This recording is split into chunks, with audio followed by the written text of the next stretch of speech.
रात को सोने से पहले चारपाई पर लेटकर हमेशा एक बात आप बोल दिया करो बस। अगर जिस इंसान ने सोने से पहले चारपाई पर लेटकर हाथ जोड़ करके एक बात बोल दी, उसका कभी भी जीवन में बुरा वक्त नहीं आएगा। हाँ दोस्तों, हम और आप दिन भर अपने अपने कार्य में व्यस्त रहते हैं और अपना कार्य करते समय कभी कभी भूल जाते हैं कि हमारे कार्य से किसी को नुकसान हो रहा है या हम जो कर रहे हैं वो गलत है या सही है। फिर भी हम जाने अनजाने में वो कार्य कर बैठते हैं, तो उसका पाप हमको लगता है या नहीं लगता है। दोस्तों, आज इसी बात के ऊपर हम और आप चर्चा करने वाले हैं। दोस्तों, ये वीडियो बहुत खास होने वाली है। इस वीडियो से हमें एक ऐसी जानकारी मिलेगी कि हम पूरे दिन काम करने के बाद अगर शाम को एक बात लेटते समय विनती कर लें तो शायद हमारे दिन भर का किया हुआ पाप छूट जाता है। हाँ दोस्तों, ये वीडियो बड़ी खास होने वाली है और वीडियो प्रारंभ करने से पहले आपसे निवेदन करूंगा, कृपया वीडियो को पूरा देखें। जब तक आप पूरा नहीं देखोगे, बीच में कोई बात छूट जाएगी तो आप लोगों की बात समझ में नहीं आएगी और हो सकता है कि आप सीधा करने की बजाय उल्टा कर बैठे। तो दोस्तों, आधा अधूरा ज्ञान हमेशा खतरनाक साबित होता है। और हाँ, चैनल को सब्सक्राइब करने की अब मैं बार बार आपसे नहीं कहूंगा, क्योंकि अगर आपको वीडियो अच्छी लगेगी तो मुझे विश्वास है कि आप अवश्य ही मेरा चैनल सब्सक्राइब करेंगे और बहुत सारा प्यार देंगे कमेंट में लिख करके। तो दोस्तों, आ जाओ, आप लोगों का समय बर्बाद ना करते हुए गौर करते हैं इस आज की ज्ञान चर्चा के बारे में।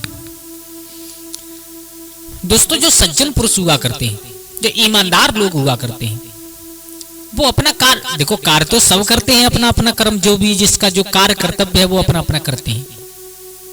लेकिन कुछ लोग ऐसे होते हैं कि चाहे हमें 4 पैसे कम बचे, लेकिन वो कभी ये नहीं चाहते कि कुछ ऐसा हमारे हाथ से कोई ऐसा कार्य हो जाए जिससे दूसरे की आत्मा दुख जाए।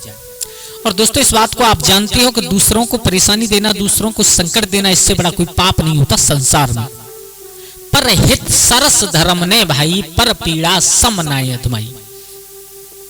दूसरों की सहायता करना, इससे बड़ा कोई पुण्य नहीं होता। और दूसरों को संकट में धकेलना, दूसरों को परेशान करना, इससे बड़ा कोई पाप नहीं होता है। तो दोस्तों, जो सज्जन पुरुष होते हैं वो अपना कार्य करते समय इस बात का ध्यान रखते हैं कि हमारे हाथ से कोई ऐसा काम नहीं हो जाए जिससे किसी को परेशानी हो और जिससे किसी को नुकसान हो, जिससे किसी की आत्मा दुख जाए। लेकिन कुछ लोग ऐसे हुआ करते हैं जो अपना थोड़ा सा पेट भरने के चक्कर में दूसरों को संकट में ढकेलते ही जाते हैं। उनका तो क्या होगा वो तो भगवान जाने, उसके बारे में हम कुछ नहीं कह सकते। लेकिन हाँ, उन लोगों के बारे में जरूर कहूंगा जो लोग जानबूझ करके पाप या नहीं, जो लोग जानबूझ करके पाप या किसी की आत्मा को नहीं दुखाते। और ऐसा हो जाता है कभी कभी, आप सब लोग जानते हो कि अच्छा करते समय भी बुरा हो जाता है। हम लोगों को मालूम नहीं पड़ता, हम अपनी समय से अच्छा करते हैं, लेकिन कभी कभी बुरा हो जाता है। तो उसका पुण्य या पाप जो कुछ भी है हमको मिलेगा या नहीं मिलेगा, पाप हमको लगेगा या नहीं लगेगा।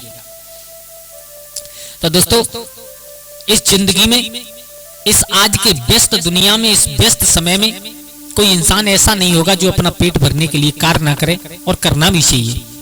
हमारे विद्वान कह देते हैं, हमारे गांव की तरफ एक कहावत है, हमारे बुजुर्ग कहते हैं कि हर को भजन पेट को धंधो और जाऊ न करे आँखिन को अंधो। ये 2 काम ऐसे होते हैं, प्रभु का भजन और अपने पेट के लिए कुछ धंधा, इन्हें ना करे, उससे बड़ा कोई मूर्ख संसार में नहीं होता। दोस्तों, पूरे दिन आपने काम किया, चलो मानते हैं आपने हर चीज का बचाव किया कि मेरे हाथ से कोई पाप नहीं हो जाए, मेरे हाथ से और कोई ऐसा कार्य नहीं हो जाए जिससे कोई आत्मा दुखी हो जाए किसी की। देखो, एक किसान होते हैं हम लोग, हमारे गांव की तरफ, हम अपनी तरफ की बता रहे हैं, हमारी तरफ किसान है, तो आप लोग जानते हो कि खेती बाड़ी करने में बहुत कुछ पाप हो जाते हैं।